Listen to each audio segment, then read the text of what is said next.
So this week I've had no idea what I was going to talk about, and there's a lot going on, and I'm probably going to end up doing 2 different videos this week, with one being more midweek, continuing what my last topic was this week. Right now today we're going to talk about Epstein, because there's a lot going on with that, and I think it's something that a lot of people were not expecting to discover in the files.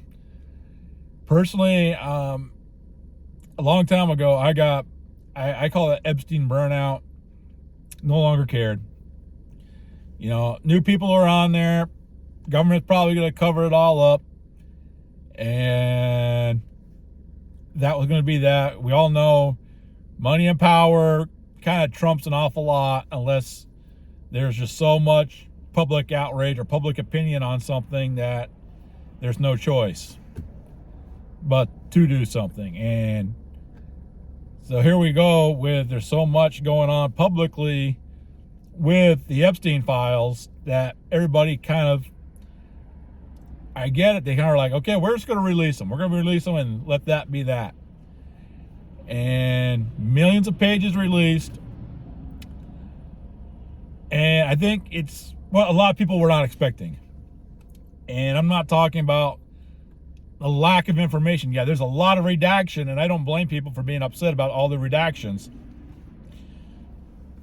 What I'm talking about, what I'm discussing with you on this, is what was discussed in these files. What I think people were expecting: pedophilia. That was it. All right, let's go see who the pedos in power are. That's what people wanted. I don't think they were expecting how worse it was. And believe it or not, as much as we want to think that it cannot get worse than pedophilia, it cannot get worse than somebody taking advantage of a young person, I think we were just proven wrong. We were proven way wrong. With that being said, a name was brought up, a name that I've only ever heard in church, a name that I've only ever heard of in doing Old Testament studies, especially in talking about the southern and northern kingdoms when under King Rehoboam, the son of Solomon, when the southern and northern kingdom split. Okay? It was something that I was not expecting to hear. And that was, they were saying the name Baal. And it's not pronounced Baal. I was always told it was pronounced Baal. And what is Baal worship? Basically, Baal was a god, a demon, basically, that people worship, and his arms were stretched out, and what was going on was, it would light a fire underneath the statue, get those arms red hot, and then they would offer a child sacrifice, a human sacrifice, and basically cooking the individual, the child, alive. I probably should have warned you about all this. It's pretty disturbing. And it didn't just stop there with the files. And there was one either talking about human consumption of these sacrifices, and other files were talking about human hunting, basically taking people who are not going to be readily missed and taking them somewhere, letting them run, and yeah, you guys did, you're hunting them.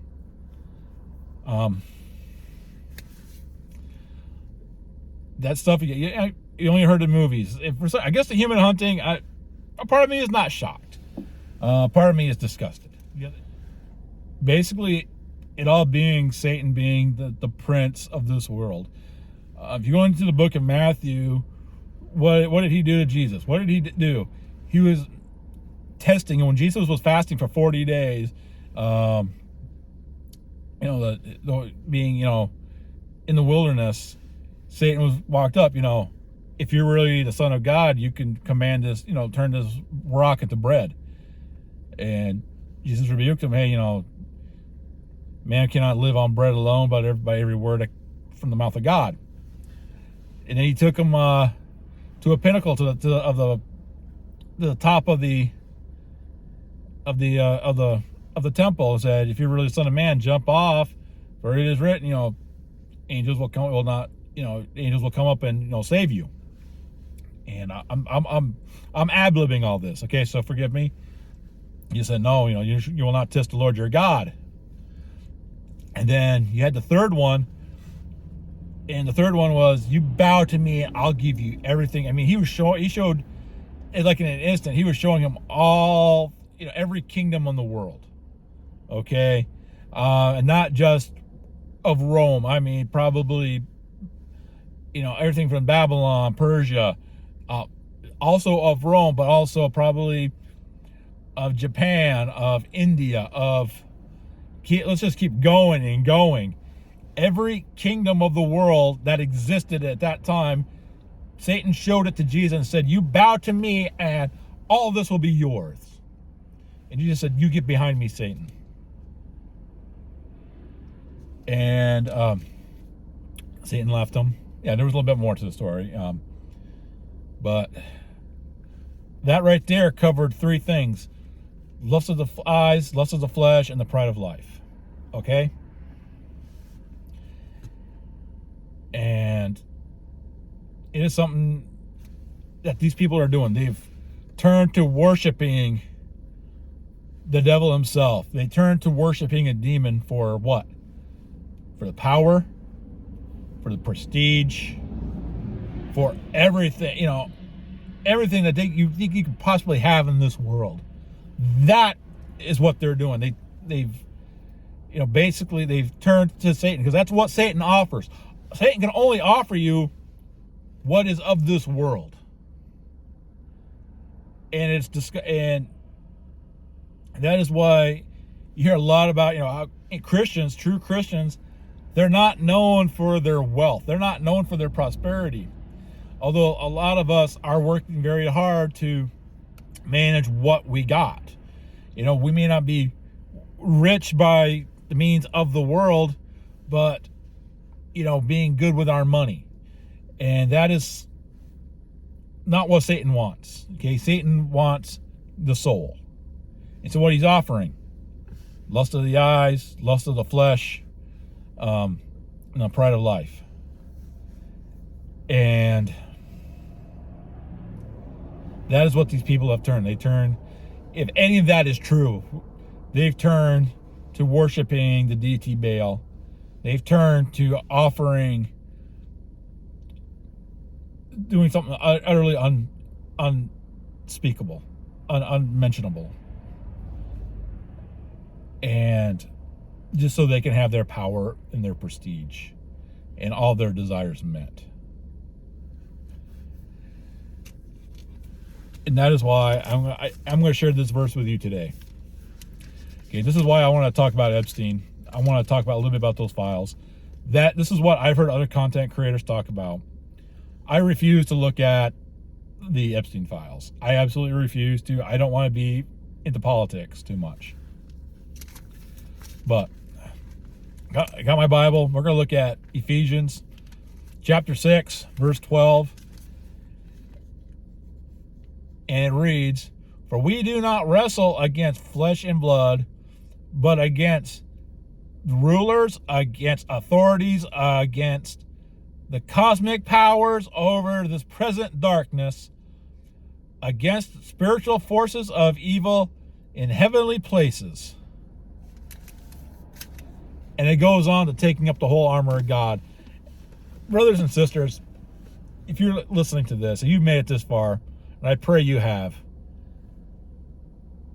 yes, it looks like, Satan is out there. It looks like he's always been out there.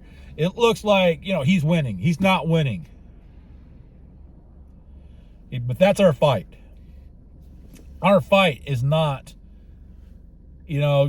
just against, the 7 deadly sins. It's against the powers of darkness that rule this world. I am sorry, I hate to tell you this. There is pure, unadulterated evil out there. And if these Epstein files are right, if this is correct, that is evidence of it. And those people who participate in that, they sold their soul. They sold their soul to the devil for stuff that for the power and for the wealth and the prestige of this world.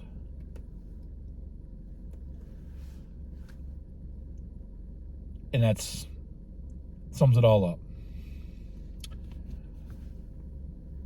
I pray that this world wakes up and realizes that we have a Savior. I pray that this world just wakes up and realizes that God sent Jesus here to be a bridge between us and Him. To be the bridge. All we have to do is cross the bridge. All we have to do is accept Jesus into our life and obey the gospel. That's all we have to do. Okay? Satan is holding the candy in front of us.